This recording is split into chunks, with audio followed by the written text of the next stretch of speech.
Chers amis, bonjour. Aujourd'hui, nous sommes avec Mireille Barraud, une amie qui est également expert APM avec moi, dans un sujet très différent d'ailleurs.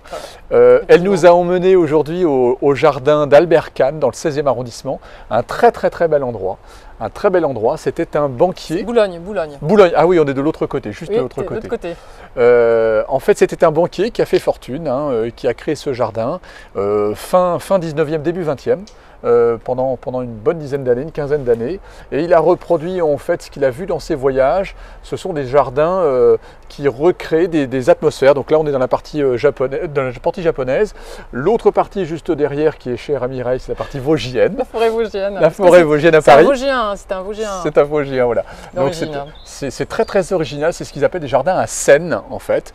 Et il avait la particularité, entre autres mécénats, d'offrir des voyages, des bourses pour voyager à travers le monde, pour que les jeunes agrégés puissent se rendre compte du monde pour encore mieux enseigner après. Ouais. Donc c'est une super idée, je trouve. Belle image, hein. Oui, ouais, tout à fait. Belle démarche. Alors aujourd'hui, chers amis, on va vous parler de choses très particulières. Je voulais vous emmener sur un terrain que j'évoque souvent, qui est essentiel pour les chefs d'entreprise, qui est tout ce volet émotionnel en fait, que l'on a pris en charge, que l'on a pris en pleine figure aussi au mois de mars. On sent bien que tout est un petit peu tendu encore à travers la planète, et l'idée c'est de mieux préparer les chefs d'entreprise par rapport à ce phénomène-là.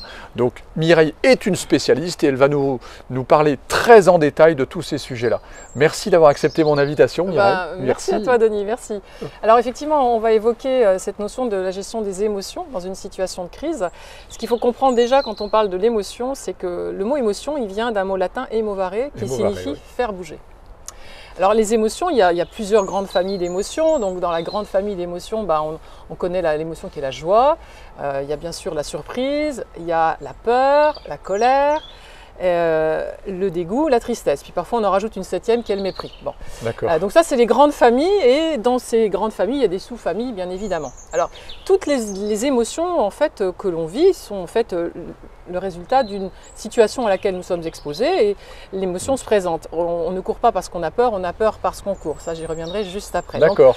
C'est une réaction, d'accord. Et dans l'émotion il y a une énergie. Toutes les émotions n'ont pas les mêmes énergies. Comment tu te sens toi quand tu reçois une bonne nouvelle?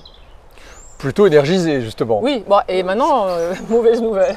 Mauvaise nouvelle, on voit comment est-ce qu'on peut la travailler, la traiter et rebondir. Comment tu te sens? Ça fait pas très plaisir. Oui, est-ce que tu te sens plutôt plein d'énergie, ou plutôt l'énergie dans les chaussettes? Pas abattu, enfin je ne sais pas si je suis un cas à part, mais pas abattu. Peut-être un peu agacé. Bon, alors on remarque en fait effectivement que les émotions ont des énergies, portent des énergies différentes. Alors ça c'est intéressant parce qu'en 2014, il y a un scientifique, neuroscientifique finlandais qui s'appelle professeur Numenma, qui a fait une étude. Il a invité environ 700 participants du monde entier. Donc il y avait des personnes qui arrivaient d'Asie, des Américains, des Européens, des Africains. Et ce qu'il a fait, c'est qu'il a voulu tester si cette notion de perception des émotions différait d'un individu à l'autre en fonction de la culture. Alors donc il exposait tous ces participants à des situations, et il devait nommer l'émotion. Est-ce que c'est une émotion, est-ce que j'ai peur, est-ce que je suis en colère, comment je me sens? Et puis il devait aussi, dans un deuxième temps, identifier la zone du corps qui était impliquée dans le ressenti. Est-ce que c'était le cœur? On a beaucoup d'émotions, on a le cœur qui bat quand on est joyeux, on a le cœur fondu quand on est triste, on parle beaucoup du cœur, mais il n'y a pas que le cœur. Donc est-ce qu'il y avait une énergie au niveau cérébral, une énergie physique? Est-ce que c'était une énergie dynamisante, chaude, plutôt rouge, alors qu'il l'a qualifiée de rouge, jaune plutôt chaude aussi, mais voilà, un peu moins forte que quand on était dans la zone rouge, ou bleu, une énergie qui plombe, c'est-à-dire qui nous prend de l'énergie. Bon.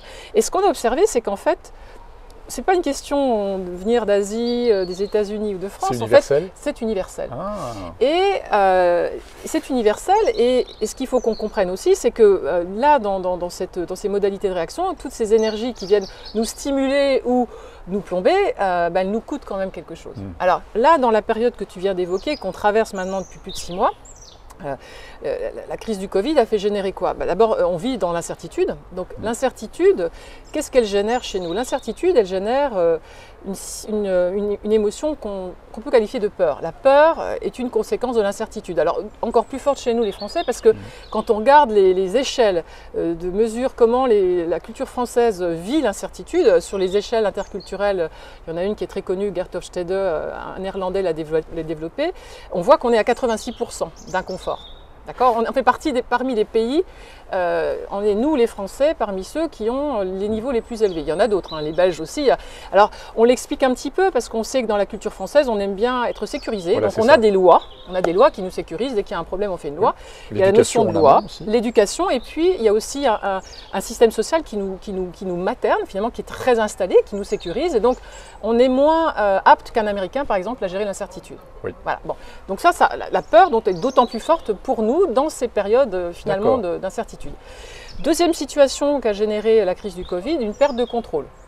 Parce qu'on ne contrôle pas grand-chose, on ne contrôle pas la durée, on ne contrôle pas comment la situation évolue et on voit qu'elle échappe à tout le monde. Et puis on a aussi une perte de confiance puisque on nous raconte un jour qu'il faut faire ça, le lendemain on nous raconte autre chose.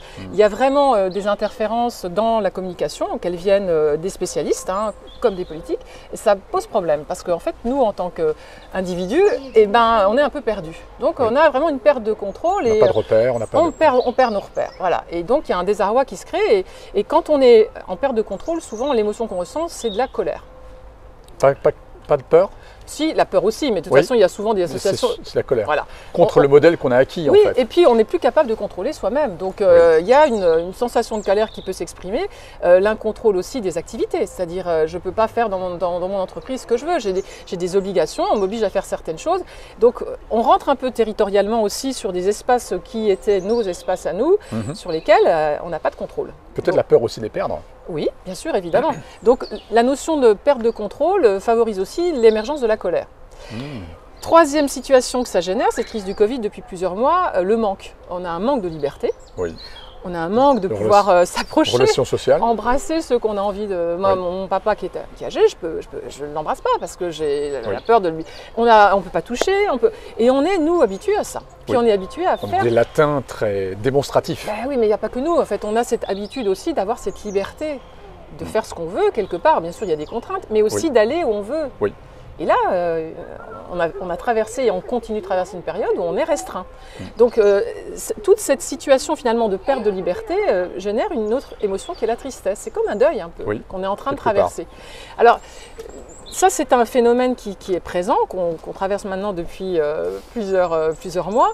Et quand on parlait d'une crise, normalement, ça s'arrête à un moment. Oui. Or là, on est en train de rentrer... C'est limité dans le temps. Voilà, c'est limité dans le temps. Une intensité, mais c'est limité dans le temps. Ouais. Là, ça dure.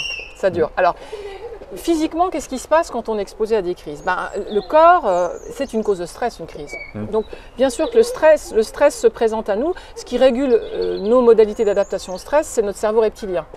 Celui qu'on a en commun avec les animaux. Le plus ancestral. Ah oui, le même que les animaux. Donc celui-là, qu'est-ce qui nous permet de faire quand il y a du stress? Il nous met en mode soit la fuite, soit le combat, soit l'inhibition, le mode freeze, où voilà. Mais c'est du réflexe. Oui. Et ces trois options se présentent. Sauf que là, dans la crise du Covid, la fuite, elle est empêchée. Donc c'est encore pire au niveau du stress, c'est-à-dire qu'on subit d'autant plus. Le combat, oui, mais on mène un combat qui peut sembler désespéré parfois. L'ennemi est invisible. L'ennemi est invisible, et puis la perte de contrôle sur la durée, donc ça amène aussi à... Il y a une vraie problématique. Alors dans le combat, il y en a qui n'ont plus de combat à mener puisqu'il n'y a plus d'activité. Exact. Et puis il y en a au contraire qui sont hyper en combat parce qu'ils sont en suractivité, mais avec des contraintes. Donc voilà, ça amène peut-être de la surcharge et puis on a moins de personnes peut-être pour faire le travail demandé. Donc il y a plein de sollicitations qui sont finalement super stimulantes, mais trop aussi. Et la surstimulation, on arrive à la gérer quand elle n'est pas trop longue. Alors là, ça commence à durer. Elle peut être épuisante aussi. Voilà, absolument.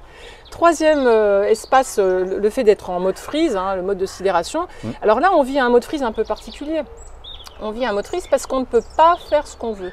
C'est-à-dire l'inhibition d'action, elle nous est imposée dans certains cadres.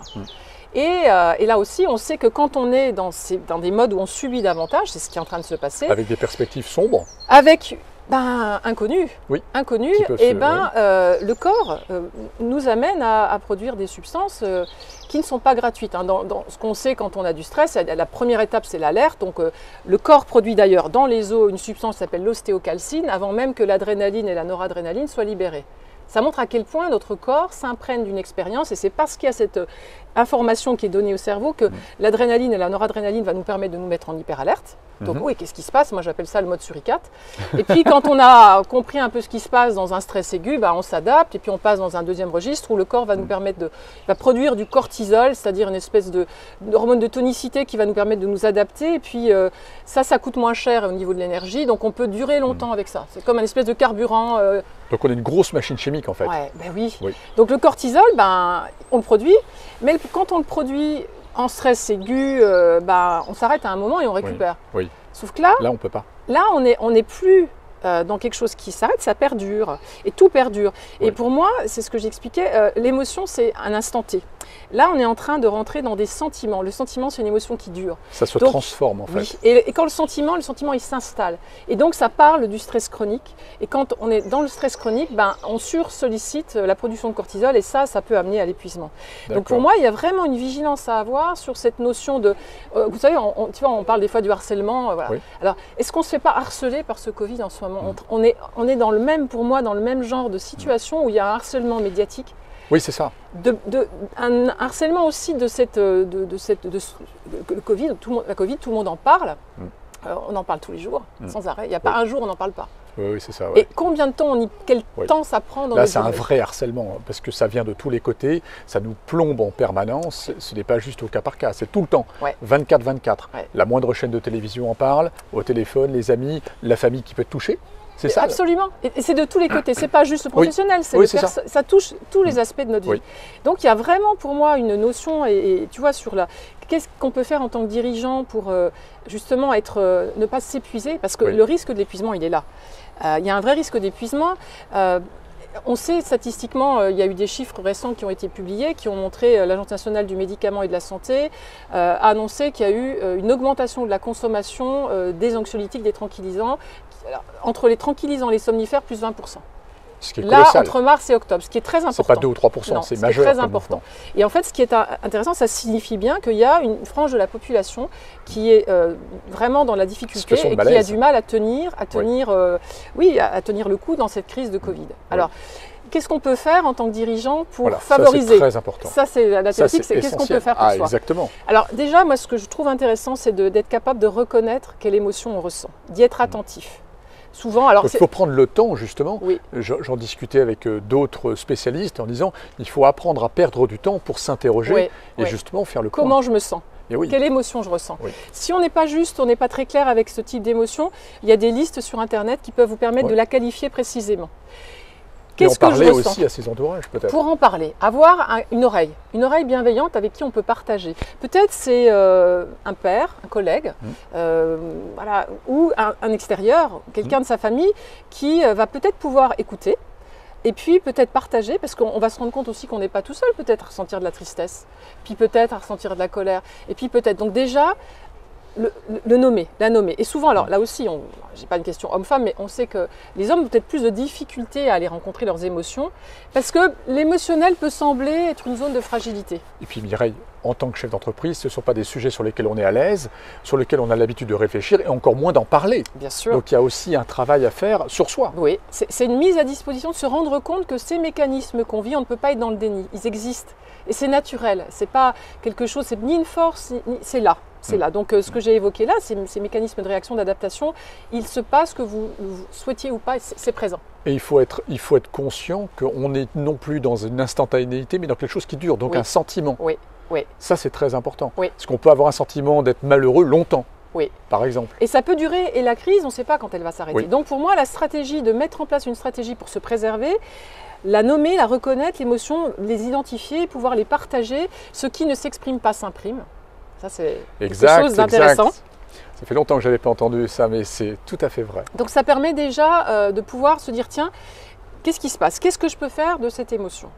Deuxième chose importante, c'est justement le type d'exercice que je peux pratiquer pour réguler mon état émotionnel. Alors, dans la boîte à outils qu'on a, on a notre respiration. Et la respiration, notamment ce que moi j'appelle la respiration 5-5, j'inspire sur 5, j'expire sur 5, de cohérence cardiaque.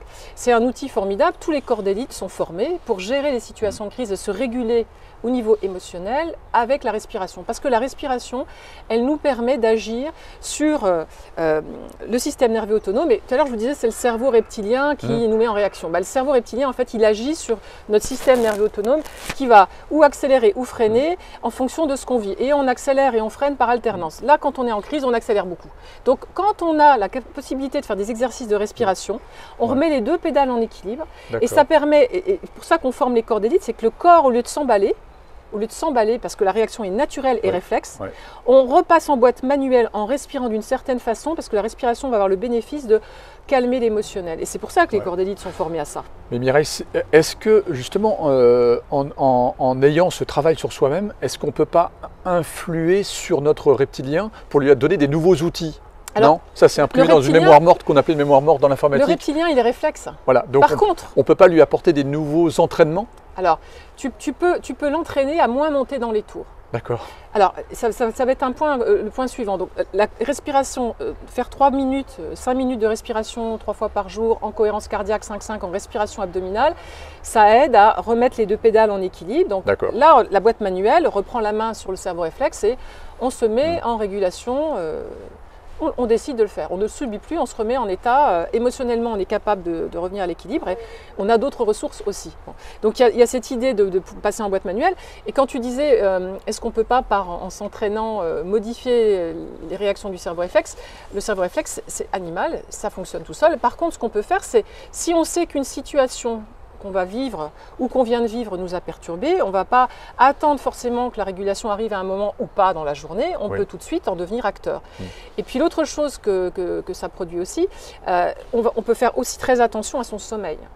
Ça, c'est un point important, je parlais de la surconsommation. On peut influencer notre sommeil? Alors, on ne le subit pas? Alors, ce n'est pas forcément l'influencer, mais on en prend soin. C'est-à-dire que dans ces périodes-là, on dort le temps dont on a besoin. Il y a beaucoup de personnes qui dorment dans ces périodes de surstimulation, moi.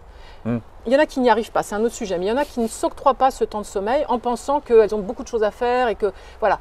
Alors, retrouver son temps de sommeil, ça va permettre aussi, notamment dans le cerveau, les zones qui s'activent quand on a des émotions, d'être moins fortes. On sait quand on a des dettes de sommeil que l'amygdale, elle est hyperactivable beaucoup plus vite. Elle monte beaucoup plus rapidement dans les tours et beaucoup plus fortement. Ça veut dire que l'intensité émotionnelle, elle est plus forte. Alors, si je suis dans une situation comme là, on traverse une crise depuis quelques mois et que je ne respecte pas mon temps de sommeil, émotionnellement, ah ben oui, je vais avoir beaucoup plus de facilité à être déséquilibré et à avoir un ressenti émotionnel beaucoup plus fort. Alors, le sommeil, c'est intéressant, mais si quelqu'un n'arrive pas à s'endormir le soir, on fait comment? Alors, si on se réveille, moi je cogite sans arrêt, ça m'arrive de me lever la nuit et de travailler la chose qui me préoccupe, comme ça après je m'en débarrasse et je repars. Mais effectivement, on peut avoir du déficit de sommeil et moi j'ai l'impression qu'on n'a pas la main sur le sommeil. Alors, en fait, le sommeil, dans des situations de stress, et là aussi il y a eu des études qui ont montré que pendant cette période de Covid, des personnes ont dormi davantage, notamment pendant la période du confinement, parce qu'il y a moins de transport, c'est ce que j'avais recommandé aux chefs d'entreprise, mais moins bien dormi. Voilà. Donc il y avait, et d'ailleurs la consommation de somnifères témoigne de ça aussi, l'augmentation. En fait, ce qu'il faut comprendre, c'est que ce qu'on va mettre en place dans la journée comme stratégie aura une incidence sur la qualité de son sommeil. Donc c'est un ensemble en fait. C'est un ensemble. Donc dès qu'on est sous stress, bien sûr que le sommeil peut être perturbé. Moi, ce que je vous recommande de faire, c'est de garder ces rituels de respiration. Alors, si on veut se calmer le soir pour s'endormir plus vite, on va travailler un autre rythme. On va travailler 4 secondes d'inspire, 6 secondes d'expire, par exemple. Ou on va doubler le temps de l'expiration pour... En fait, l'expiration freine et l'inspiration accélère. Donc, on donne plus de frein. On peut installer aussi des rituels de journée. Par exemple, faire une petite sieste de 10 minutes après le déjeuner, parce que ça fait baisser le taux de cortisol. Et on sait qu'il y a des connexions entre le cortisol et les réveils la nuit. Donc, quand on est surstimulé en journée, on a plus de chances de se réveiller, notamment en milieu de nuit, ou de se réveiller de façon très matinale. Le réveil précoce, qu'on appelle réveil précoce, c'est un indicateur aussi peut-être du burn-out qui va arriver. Donc, moi, je mets en garde les dirigeants sur si vous constatez que tous les matins vous êtes réveillé à 5 heures au lieu d'être réveillé à 7 heures habituellement et que vous sortez du lit, vous avez l'impression que oui, vous êtes encore un peu fatigué, mais vous y allez quand même et vous arrivez à tenir le coup. Si vous faites ça tous les jours, il y a un risque. Là, il tire sur la corde, en fait. Et émotionnellement, il vous manque une partie de la nuit qui est essentielle dans votre régulation émotionnelle. Parce que dans la deuxième partie de nuit, il y a plus de sommeil paradoxal. Donc ça veut dire que la régulation qui doit se faire naturellement ne se fait pas. Ne se fait pas. Donc la déstabilisation émotionnelle va être encore plus forte. encore plus forte. Donc là aussi, c'est intéressant de dire, tiens, alors la sieste permet de faire baisser le taux de cortisol, c'est un besoin du corps.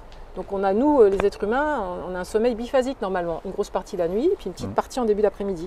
Donc si on s'octroie ça, vous allez voir que l'après-midi, émotionnellement, vous serez beaucoup plus, vous montrez moins dans les tours, et ça vous permettra aussi de compenser des nuits qui sont peut-être un peu plus courtes en ce moment. Ou pratiquer des séances de sophrologie. Il y en a plein de ressources, nous, dans notre trousse à outils en tant que sophrologue, pour favoriser le fait qu'on puisse à la fois s'apaiser, mais aussi se ressourcer, c'est-à-dire retrouver des énergies, par exemple des énergies corporelles qui nous ont donné la pêche. Notre corps se rappelle de ces énergies. Alors, bien sûr, on peut le faire tout seul en fermant les yeux et en imaginant être à la plage. Il y a des gens qui y arrivent. On peut aussi se faire aider. Il y a des guidages. Il n'y a pas de mal à se faire aider. Non, et avoir ses propres réflexes. Bien sûr. Donc c'est routine en fait. Il faut installer des routines. Oui, de préserver. Donc la respiration, la sieste, la petite séquence de sophrologie. Aussi, sourire. D'accord. Ben oui, parce que quand tu souris, Denis, que tu fermes les yeux et que tu te mets à sourire, ton cerveau, il a une information que tu es en train de sourire. Et donc, qu'est-ce qu'il fait? Eh ben, il va favoriser le fait qu'une substance qui s'appelle la sérotonine, qui est un neurotransmetteur de la bonne humeur, donc quand on est de bonne humeur, ben, émotionnellement, on est quand même pas mal, puisse recommencer à circuler. Et ça peut être mimétique en plus. Oui, alors ça, il y a un TED, une américaine qui s'appelle Amy Cuddy qui en parle bien. On sait que voilà, si je fais la tête, mon énergie mon corps va avoir l'information que je fais la tête. Je suis triste. Si je me mets comme ça, si je reste 10 minutes comme ça, j'ai pas du tout la même énergie que si je fais ça. Il y a une méthode Coué là-dedans finalement. Alors le docteur Coué qui était un ancien, il a inspiré finalement un certain nombre, quand on parle de la psychologie positive, de certaines techniques, approches psychocorporelles où il le savait d'une certaine façon intuitivement. Et aujourd'hui, on comprend un peu mieux. Donc voilà. Mais donc quand je suis en conférence, je souris tout le temps, ce qui n'est pas mon cas habituel quand je suis devant mon ordinateur. Et quand on est en visio, il faut sourire alors. Ah oui, c'est mieux, bien sûr. Donc le sourire. Et puis il y a un dernier point que je trouve aussi intéressant, c'est que dans ces moments là où on perd du lien, on ne peut plus se voir, il y a des formations qu'on ne peut plus faire en présentiel. On est des animaux de relations sociales. Et on aime bien le lien. Alors, on a ces merveilleux outils qui nous permettent quand même de rester en lien à distance. Mais bon. Et je trouve que ce qui est aussi important, c'est d'avoir des actions concrètes au quotidien qui peuvent nous remettre en lien. Alors, ça peut être d'aider une dame dans la rue, je dis n'importe quoi. C'est des petites choses du quotidien, dire bonjour, avoir l'intention à l'autre. Ça peut être des petites actions. Il y a quelqu'un, alors il y a des gens qui donnent des pièces, qui n'en donnent pas. En tout cas, de se remettre en lien avec ce qui nous entoure, au lieu de se refermer sur nous. Et ça peut être aussi de s'impliquer, resto du cœur ou autre. Parce que, ok, on a des situations difficiles, mais malgré tout, il y a des personnes qui sont dans des difficultés bien plus grandes que nous. Bien pire que nous. Et je pense que d'être aussi dans cette dimension-là, de dire oui, c'est difficile pour nous, mais c'est peut-être encore plus difficile pour les autres, et on donne un peu de temps pour ça. Alors là, ce qu'on sait aussi, c'est que dans cette forme qui est une forme de générosité, d'altruisme, quand on est dans ces démarches-là et qu'on est sincère quand on le fait, il y a une autre substance qui s'appelle l'ocytocine, qui est l'hormone de l'amour et de la bienveillance, qui se met à circuler, ça part du cœur vers le cerveau, qui nous met dans un état émotionnel, qui nous met dans un état émotionnel très apaisé et très aligné, harmonieux. Donc, moi, il y a des petites stratégies du quotidien qu'on peut mettre en place, alors pour nous, les dirigeants, mais aussi pour les équipes. Bien sûr. Parce que les équipes, je vous disais, il y a 20% de la population sur cette étude qui a été faite par l'Institut qui travaille sur l'adaptation de l'humain aux situations extrêmes, qui sont dans une extrême difficulté. Alors, au cours des 6 derniers mois, ça a été étudié. Cette population, c'est 1 sur... Donc si vous avez 10 personnes, ça en fait 2 dans vos troupes. Donc la vigilance, alors c'est peut-être mettre en place des questionnaires d'évaluation.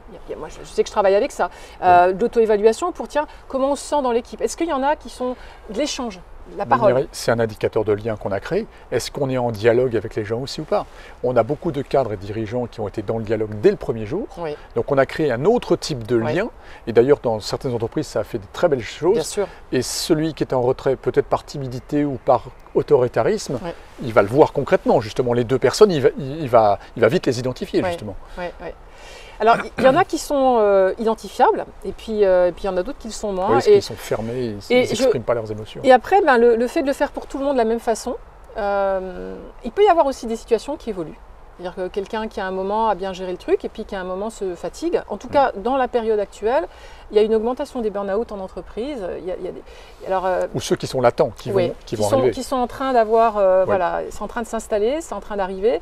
Donc les points de vigilance pour moi dans les équipes, c'est d'être dans la reconnaissance de cette situation difficile, de pouvoir en parler, et puis de donner des outils, de donner des ressources pour que à la fois le dirigeant et ses équipes aient la possibilité d'être dans cette attention à eux-mêmes, reprendre du temps pour soi. Oui. Et pour prendre soin de soi. Et voilà, ça peut sembler, voilà, être... bien sûr, on a tous envie de prendre du temps, mais à quel moment je l'introduis dans mon agenda?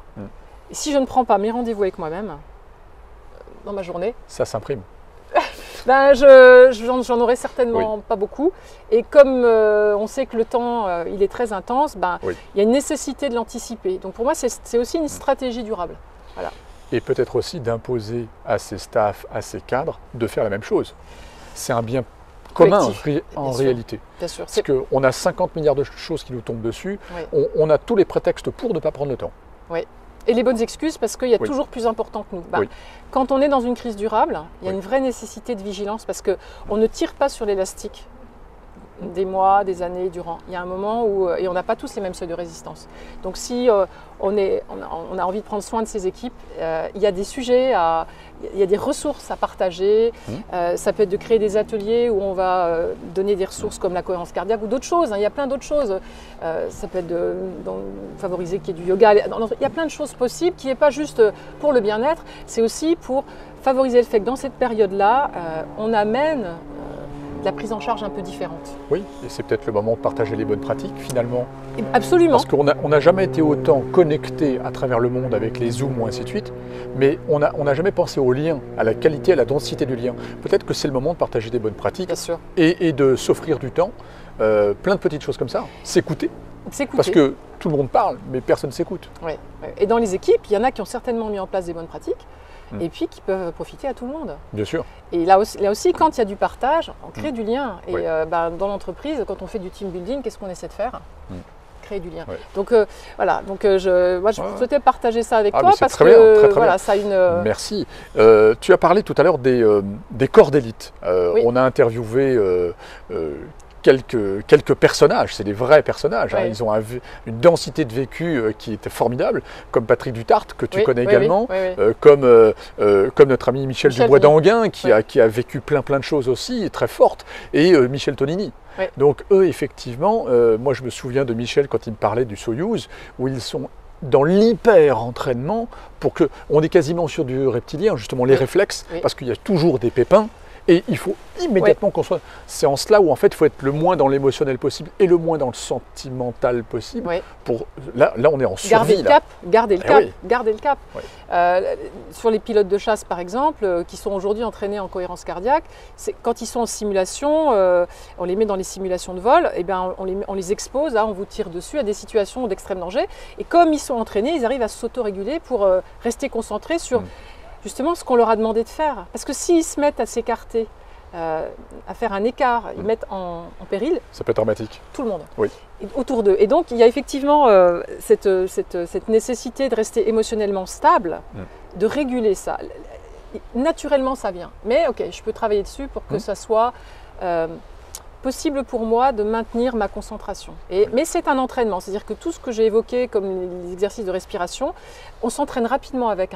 Il ne faut pas des années, au bout de quelques jours, vous allez voir qu'on acquiert ces rythmes.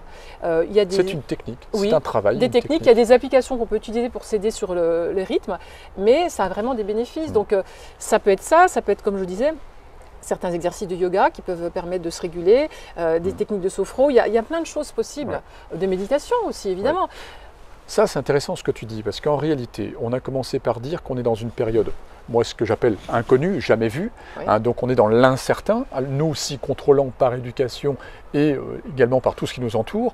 Là on a de l'incertain mais à très gros pipeline. Et l'idée, c'est de faire face au harcèlement, parce que là, c'est un vrai harcèlement. C'est pas, on n'a pas un petit souci d'information de Covid une fois tous les 5 jours ou tous les 10 jours. C'est tous les jours à forte dose. Là, pour le coup, c'est des fortes doses.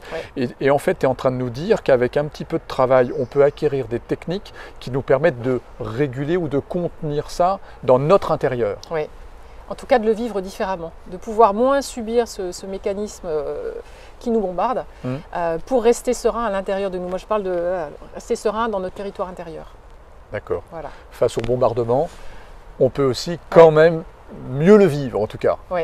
Voilà. Il y a des outils pour ça, il faut y consacrer un peu de temps, Oui. mais c'est un temps qui ne va pas être perdu, ça va être un temps de gagner parce que sur du long terme, c'est comme gérer un effort long. Voilà, vous partez en mer pendant 2 mois, le Vendée Globe va démarrer. Si vous ne gérez pas vos espaces de repos, de récupération, qui vont avoir un impact sur votre état émotionnel, vous vous mettez en danger. Voilà. Automatiquement. Ouais. Et ce travail acquis, il reste acquis. On n'est pas dans le reptilien, mais pas loin. Il s'entretient. Mais une fois qu'on a appris à le faire, on ressent le bien-être que ça profite, que ça génère. Donc effectivement, on se questionne moins. C'est toujours difficile de mettre en place des routines dans le quotidien. Et si je peux donner un petit truc, c'est d'associer ces moments où peut-être on fait la respiration avec les repas. Voilà, on se brosse bien les dents 3 fois par jour ou 2 fois par jour, et les exercices de respiration, on les fait à ce moment-là. Ou quand on démarre sa journée, ou quand on vient du déjeuner. Il y a des espaces pour. Voilà. On essaye sur une période et on voit ce qui se passe. Mais moi, je vous invite à le faire parce que vous allez voir que ça change la donne. Oui, d'accord. C'est une façon de gérer autrement les espaces émotionnels sur du long terme. De toute façon, ça ne peut être que bénéfique. C'est pas parce qu'on a perdu quelques minutes dans une journée que ce sera néfaste sur notre journée et sur notre état émotionnel. Ça ne peut être que bénéfique. Oui, donc c'est du temps, c'est revisiter son espace-temps pour se consacrer un moment. Voilà. Donc arrêter de courir quelques fois dans la journée pour se poser un peu et essayer de mieux dormir. Donc en fait, si je résume, la respiration, essentielle. Abdominale. Oui. Donc, bien la travailler, bien travailler sa respiration, bien penser son sommeil. Agir sur son sommeil avec un certain nombre d'outils. En journée. Voilà. Bien avoir conscience de ses émotions et d'essayer de l'afficher et des sous-catégories qu'il peut y avoir derrière ça. Savoir si on est si on a basculé dans le sentiment ou si on est encore dans l'émotionnel. Et faire attention, d'avoir conscience que c'est presque comme la mer qui érode une falaise en fait. Voilà, il faut faire attention à ça pour ne pas basculer dans des éléments dramatiques comme un burn-out par exemple. Dans de l'usure et de l'épuisement. Absolument. Oui, tu as cerné le fond de ma pensée. Donc un petit peu de travail, mais très très bénéfique à l'arrivée. Voilà. Mais en tout cas, donc Mireille, à vous de jouer, merci beaucoup Mireille de ton apport. Merci Écoute, je donnerai tes coordonnées. Je sais que tu as plein de petits trucs, astuces que tu contribues aussi. Elle a un livre en préparation également d'ailleurs. Voilà, parce que finalement, l'espace de temps qu'on nous a imposé a été pris par d'autres choses et on n'a pas eu le temps d'écrire non plus, mais ça va venir. On y arrive. Voilà. Mille merci Mireille et à très bientôt. Merci à toi.